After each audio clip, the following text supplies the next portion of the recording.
बिस्मिल्लाहिर्रहमानिर्रहीम। अल्लाहुम्मा सल्लि अला सय्यदिना मुहम्मदिन व अला आलिहि व अस्हाबिहि व बारिक वसल्लिम। अस्सलामु अलैकुम स्टूडेंट्स।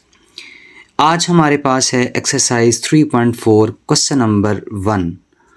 क्वेश्चन नंबर 1 की स्टेटमेंट है let A equal A B C D E और set B equal A B C D E F G H. अगर आपके पास ये दो सेट्स हों तो आपने फाइंड क्या करना है, आपने फाइंड करना है ए यूनियन बी।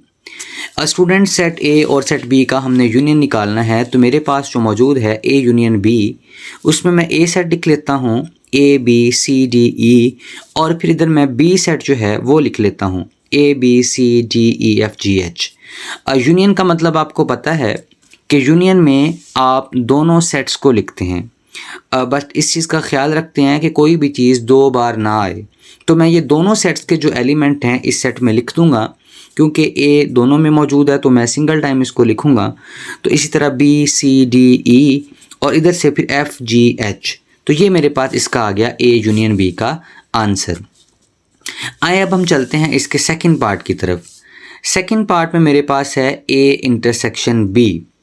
इंटरसेक्शन का मतलब होता है कॉमन, कि जो दोनों सेट्स में मौजूद हैं आपने वो लिखने हैं। ए इंटरसेक्शन बी, आपने पहले ए सेट लिखा ए बी सी डी ई, और फिर आपने बी सेट लिखा जो कि है A B C D E F G H. अब इन दोनों में अगर आप देखें तो आपके पास जो कॉमन एलिमेंट है ए दोनों में मौजूद है तो वो लिख दिया, बी दोनों में मौजूद है, इसी तरह सी, फिर डी और एंड पे आपने फिर ई। तो ये सारे के सारे आपके कॉमन में आ जाएंगे। तो इस तरह आप ए इंटरसेक्शन बी इसका निकाल सकते हैं। आए अब चलते हैं इसके तीसरे पार्ट की तरफ। तो तीसरे पार्ट में मेरे पास मौजूद है ए माइनस बी, यानी कि डिफरेंस फाइंड करना है आपने टू सेट्स का। तो ए सेट मैंने लिखा ए बी सी डी ई, और फिर मैंने बी सेट जो है वो A B C D E F G H. आपने करना ये है कि जो इस सेट में मौजूद हैं और इस सेट में मौजूद नहीं हैं उनको लिखना है। तो ए इधर भी है, इधर भी है, इसको नहीं लिखेंगे, तो बी भी नहीं लिखेंगे, सी भी नहीं लिखेंगे, डी भी नहीं लिखेंगे और ई भी नहीं लिखेंगे। तो इस साइड सेट में हमारे पास जो है कुछ भी एलिमेंट बाकी नहीं बचा। तो इट मीन एम्प्टी हमारा आंसर आ गया, या फिर हम इसको 5 लिख सकते हैं। और स्टूडेंट डिफरेंस करते वक्त इस चीज़ का ख्याल रखना है कि फर्स्ट सेट में आपने चेक करना है, दूसरे सेट में आपने चेक नहीं करना। सिर्फ फर्स्ट सेट को आपने देखना है कि इसमें कौन से एलिमेंट मौजूद हैं जो दूसरे में मौजूद नहीं हैं। आए चलते हैं अब इसके 4 पार्ट की तरफ, जो कि है बी माइनस ए। बी माइनस ए में सेट बी पहले है तो हम सेट बी को फर्स्ट पहले ही लिखेंगे, A B C D E F G H. तो ये सारे के सारे एलिमेंट्स जो हैं सेट बी के हैं, और इधर हमने सेट ए के elements A B C D E. अगर हम देखें तो इन दोनों में ए इस दोनों साइड पे मौजूद है, नहीं लिखेंगे, बी भी नहीं लिखेंगे, सी भी नहीं लिखेंगे, इसी तरह डी भी नहीं लिखेंगे, और फिर ई भी नहीं, बाकी क्या बचा एफ लिख देंगे, जी लिख देंगे और एच लिख देंगे। तो ये आपके पास आंसर है बी माइनस ए का। आए स्टूडेंट अब हम चलते हैं इसके क्वेश्चन नंबर 2 की तरफ। क्वेश्चन नंबर 2 की जो स्टेटमेंट है उसको समझ लें। क्वेश्चन नंबर 2 की स्टेटमेंट है इफ़ ए इक्वल 0 2 4 6 8 10 और B इक्वल 0 1 2 3 4 5 6 तक है, और C इक्वल 4 5 6 7 8 9 10। फाइंड हमने क्या करना है, शो हमने करना है कि A minus B minus C equal to A minus C minus B minus C, यानी कि हमने लेफ्ट हैंड साइड और राइट हैंड साइड को वेरीफाई करना है। तो मैं करता क्या हूँ, मैं सबसे पहले इसकी जो लेफ़्ट हैंड साइड है उसको ले लेता हूँ। लेफ़्ट हैंड साइड में मेरे पास अगर देखें, मैंने लेफ़्ट हैंड साइड अगर ली है तो लेफ़्ट हैंड साइड में मेरे पास मौजूद है A minus B minus C. तो सबसे पहले ब्रैकेट को आपने सॉल्व करना है। मैं सबसे पहले ब्रैकेट में ए माइनस बी जो है वो निकाल लेता हूँ। तो ए में मेरे पास जो सेट में एलिमेंट्स हैं वो है 0 2 4 6 8 10, और इसी तरह जो मेरे पास बी सेट में एलिमेंट्स हैं वो हैं 0 1 2 3 4 5 और साथ में 6। अब आपने करना क्या है, फर्स्ट सेट में देखते जाएं, दूसरे में जो नहीं है वो लिख दें। तो 0 इस सेट पे मौजूद है, हम इसको नहीं लिखेंगे, तो 2 भी इधर मौजूद है, नहीं लिखेंगे। 4 भी इधर मौजूद है, इसको भी नहीं लिखेंगे। 6 को भी नहीं लिखेंगे। फिर रह कौन सा गया? 8 और 10। ये मेरे पास आ गया आंसर A माइनस बी का। अब हमने करना क्या है? A माइनस बी में से, उसके आंसर में से हमने C को माइनस करना है। तो A माइनस बी जो मेरे पास मौजूद है वो है 8 और 10। इसी तरह मेरे पास जो C सेट मौजूद है उसको लिख लें, वो है 4 5 6 7 8 9 और साथ में मेरे पास है 10। अगर देखें इनमें माइनस करें तो 8 और 10 इधर मौजूद है दोनों तरफ, इसको नहीं लिखेंगे। तो 8 भी मौजूद है, तो मेरे पास रह कौन सा गया इधर? एम्प्टी। तो ये मेरे पास इसका आंसर आ गया इसकी लेफ्ट हैंड साइड का। आए चलते हैं अब इसकी राइट हैंड साइड की तरफ। तो राइट हैंड साइड है क्या? A minus C minus B minus C. तो पहले हम ब्रैकेट को सॉल्व कर लेते हैं A माइनस सी को। A माइनस सी मतलब A एलिमेंट 0 2 4 6 8 और 10। आए अब चलते हैं C की तरफ। C मेरे पास है 4 5 6 7 8 9 10। ये मेरे पास है C। इनमें दे लिख लें, कौन से लिखने हैं? 0 मौजूद नहीं है तो 0 लिख लें। 2 भी नहीं है। अब 4 दोनों तरफ मौजूद है, इसको नहीं लिखेंगे। 6 भी है, इसको भी नहीं लिखेंगे। 8 भी है और 10 भी है, तो मतलब 0 2 ही आएगा आपके पास A माइनस सी में। आए अब हम चलते हैं, इसका दूसरा जो फाइंड करना हमने है वो है B माइनस सी। B माइनस सी, तो B मेरे पास मौजूद है। अगर आप सेट को देखें, B सेट है first 6 natural whole numbers, first 7 whole number 0 1 2 3 4 5 6 minus, और C सेट मेरे पास मौजूद है 4 5 6 7 8 9 और 10। दोनों का डिफरेंस देख लें।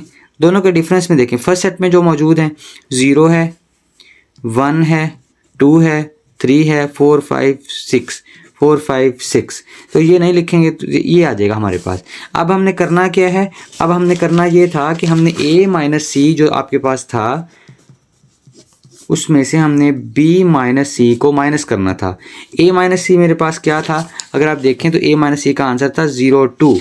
और लिख लें इधर आपके पास 0 2, और ये B माइनस सी का आंसर ये मौजूद है, वो लिख लें 0 1 2 3। अब 0 है, 2 भी है, तो बाकी क्या रह गया इधर फिर हमारे पास? एम्प्टी या फिर 5। तो हैंस वेरीफाइड।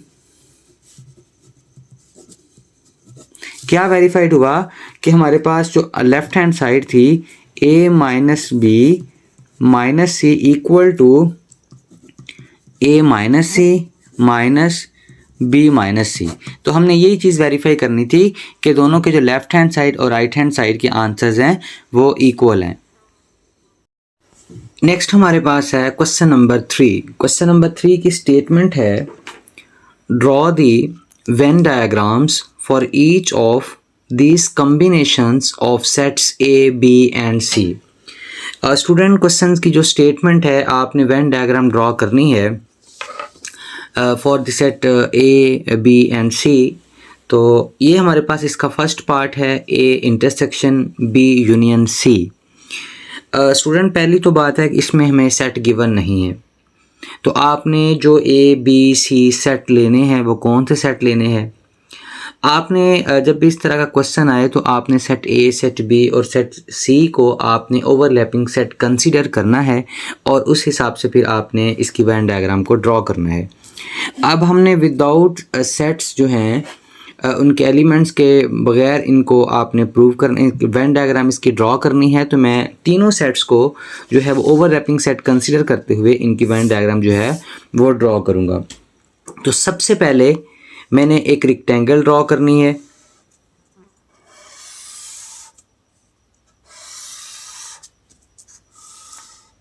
इस रेक्टेंगल में मैंने यूनिवर्सल सेट नाम इसको दे दिया है कि ये मेरे पास यूनिवर्सल सेट है। अब इस रेक्टेंगल में स्टूडेंट मैं ड्रॉ करूँगा 3 सेट्स जो कि मेरे पास होंगे A, B और C। तो सबसे पहले मैं ए और बी जो सेट है उनको ड्रॉ करता हूँ। सेट ए,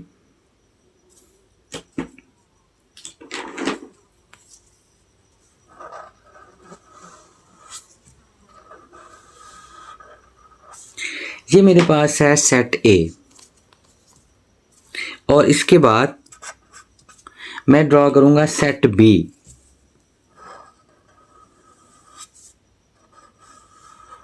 ये मेरे पास है सेट बी। अब देखिए मैंने दोनों सेट्स को ओवरलैपिंग सेट कंसीडर किए, दोनों में कुछ हिस्सा कॉमन रखा है। अब मैं ड्रॉ करूंगा सेट सी, जो दोनों में कुछ ना कुछ उसका कॉमन पार्ट रख लेंगे आप। तो ये मैंने दिया है सेट सी। तो ये तीनों सेट्स देखें तो ओवरलैपिंग सेट्स मेरे पास हैं ए बी सी। अब चलते हैं इसकी शेडिंग की तरफ। हमने इसको फॉलो करना है, ब्रैकेट सबसे पहले है तो बी यूनियन सी। हमने शेडिंग इसकी इस तरह करनी है कि बी और सी दोनों में, दोनों के एलिमेंट्स को, दोनों के सेट को हमने शेड करना है। तो सेट बी ये वाला है, इसको हम शेड कर देते हैं। तो सेट बी सी को शेड करने के लिए मैं हॉरिजॉन्टल जो बार हैं उनको यूज़ कर रहा हूँ कि मैं इसमें बी को भी शेड कर दूँ और साथ में सी को भी शेड कर दूँ, क्योंकि यूनियन है तो बी और सी दोनों के एलिमेंट इसमें मौजूद होंगे। तो देख लें मैंने बी और सी दोनों को एलिमेंट्स को शेड कर दिया। अब मैं इसको नीचे ड्रॉ कर लेता हूँ कि मैंने बी यूनियन जो सी है इसके एलिमेंट्स को कैसे शेड किया है। इसके मैंने एलिमेंट्स को हॉरिजॉन्टल बार से शेड किया है। पहला काम मैंने कर लिया है बी यूनियन सी का, मैंने दोनों एलिमेंट्स बी और सी दोनों के शेड कर दिए। अब बारी है A intersection B union C. अब बी यूनियन सी के एलिमेंट में जो ए के एलिमेंट इसके साथ कॉमन है, तो ए का वो पोर्शन जो इन दोनों के साथ कॉमन है हम उसको शेड करेंगे। तो मैंने जब इसको देखा तो ए का ये वाला पोर्शन ये मुझे नज़र आ रहा है, ये पोर्शन जो है ये कॉमन आ रहा है, तो मैं इसकी भी शेडिंग कर दूंगा।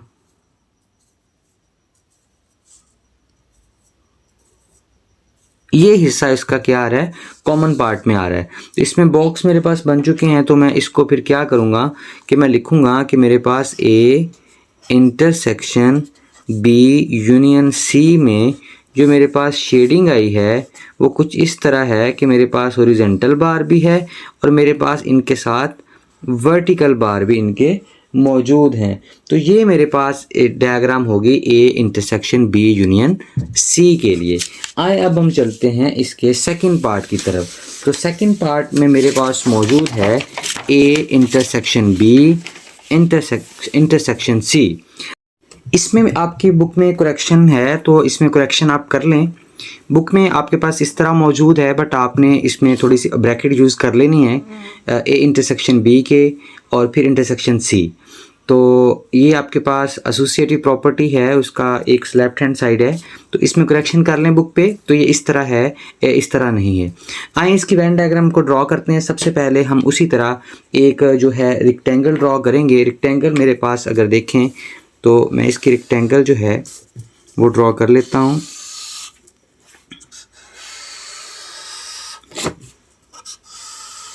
ये मेरे पास स्टूडेंट इसका यूनिवर्सल सेट आ चुका है। अब आपको पता है ना कि आपने जो ड्रॉ करने हैं सेट्स वो सारे के सारे क्या होंगे, ओवरलैपिंग। सेट ए को ड्रॉ करें, फिर सेट बी ओवरलैपिंग के हवाले से ये सेट बी आ गया। अब सेट सी, दोनों के कुछ हिस्सा कॉमन रखें, तो ये मेरे पास सेट सी है। सबसे पहले हम करना क्या है, हमने ए इंटरसेक्शन बी यानी कि ए और बी में जो कॉमन पार्ट है उसको शेड करना है। तो ए और बी में मेरे पास जो कॉमन पार्ट है ये वाला है,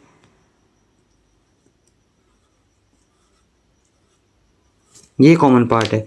मैं इसको लिख लेता हूँ कि मेरे पास जो ए इंटरसेक्शन बी है इसकी जो शेडिंग में मेरे पास एलिमेंट्स आएंगे, सॉरी इसको मैंने हॉरिजॉन्टल बार के ज़रिए इसको शेड किया है।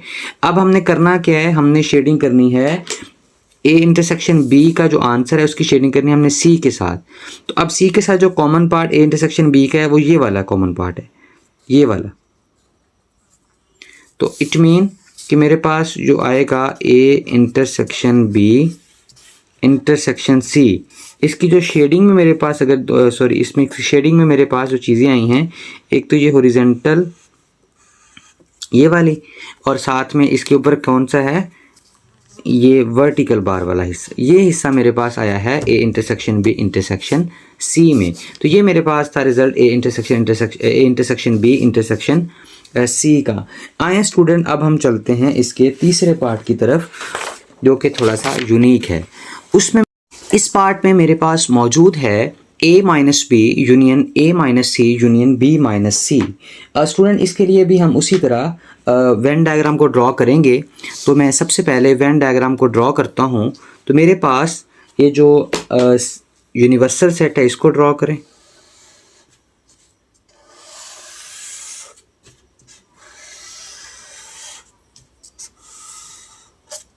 तो ये मेरे पास यूनिवर्सल सेट आ चुका है। अब इसके अंदर आप सेट्स को ड्रॉ कर लें। पहले आप सेट को ड्रॉ करें कि सेट ए एंड बी दोनों ओवरलैपिंग सेट।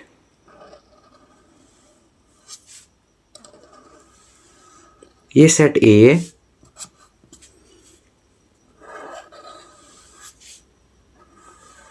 ये सेट बी, और ये सेट सी। तीनों सेट्स को आप ड्रॉ कर चुके हैं। अब आपने करना क्या है, अब आपने करना है फर्स्ट आपने इनिशियल इसमें a माइनस बी जो है इसको इसका आपने डिफरेंस लेना है। तो डिफरेंस का मतलब आपको पता है ना कि आपने a में से b वाले निकालने हैं, यानी कि आपने वो हिस्सा शेड करना है जो a में है और b में प्रेजेंट नहीं है। तो ये वाला हिस्सा ये a में तो है बट b का हिस्सा नहीं है, और ये हिस्सा b का, इसको शेड नहीं आपने करना।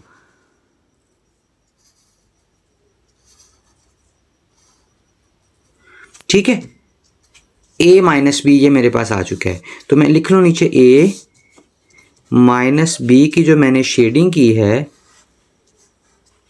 वो हॉरिजेंटल बार से की है।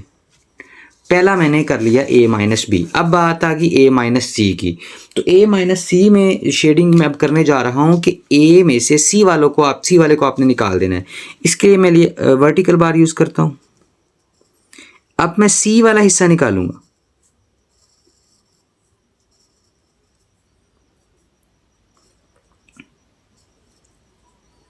जी स्टूडेंट, अब देखें आपने सी वाला निकालना है। तो सी वाला ये वाला पोर्शन सी से ये वाला, तो सी वाले को निकाल के बाकी सारे की आपने शेडिंग कर दी।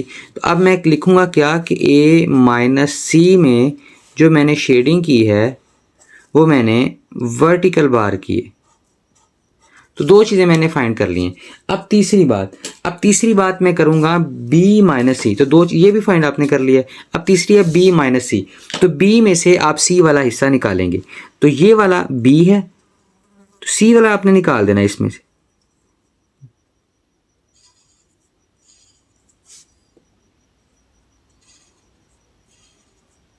देखें, अब c वाला इसमें शामिल नहीं है। तो ये इधर से देखें तो ये इधर सारा c वाला ही है, इसमें ये भी c का हिस्सा है, ये भी c का हिस्सा है। तो सिर्फ ओनली ये वाला हिस्सा आएगा। तो ये आप लिख लें इधर, इसकी भी शेडिंग कर दें कि जो आपने b माइनस सी की है उसकी शेडिंग में जो आपने यूज़ किया है वो ये लाइंस यूज़ की हैं। ठीक है, अब बात आ गई जो चीज़ असल फाइंड करने हम जा रहे हैं। हम तीनों का यूनियन फाइंड करेंगे। इट मीन हमने फाइंड करना है a minus B union a minus C union b minus C. इसकी शेडिंग हमने कैसे की है, हमने ये चीज़ बतानी थी। इसकी शेडिंग को सबसे पहले डिफाइन करते हैं। तो यूनियन का मतलब है कि आप इसमें सारों का कॉमन। तो देखें, अब इसमें जो जो हिस्से आ रहे हैं आप उसको नोट कर लें। सबसे पहले तो इसमें ये वाला हॉरिजॉन्टल बार आ रहा है, मैं हॉरिजॉन्टल बार को इसमें ड्रॉ करता हूँ।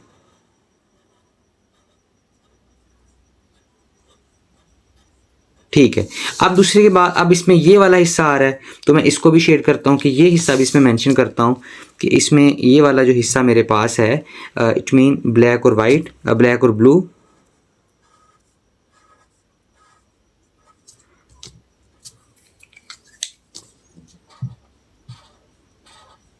तो ये हिस्सा भी यूनियन में शामिल है। अब तीसरी बात अगर आप देखें तो आपके पास ये रेड वाला हिस्सा ये भी शामिल है। आप इसको भी मेंशन करें कि आपने जो लाइंस यूज़ किए हैं कुछ इस तरह, ये पोर्शन भी इसमें आपने शामिल किया है। ठीक है। अब चौथी बात इसके साथ ये हिस्से में देखें, वो आपके पास जो वर्टिकल बार है इनके ऊपर से भी कुछ लाइंस आ रही हैं, ये वाली। तो इस तरह आप ये चारों चीज़ें इस शेडिंग में बता सकते हैं, या ऐसे बता दें अगर किसी बच्चे को कोई मुश्किल हो रही है, कोई मसला हो रहा है, कोई प्रॉब्लम हो रही है, इस तरह वो बताना नहीं चाहता, तो फिर उसमें ये करे कि इस चारों चीज़ों को बताना उसके लिए पॉसिबल नहीं है, तो यूनियन का मतलब है इसकी शेडिंग करते सारे की, जो जो हिस्सा आ रहा है उसमें।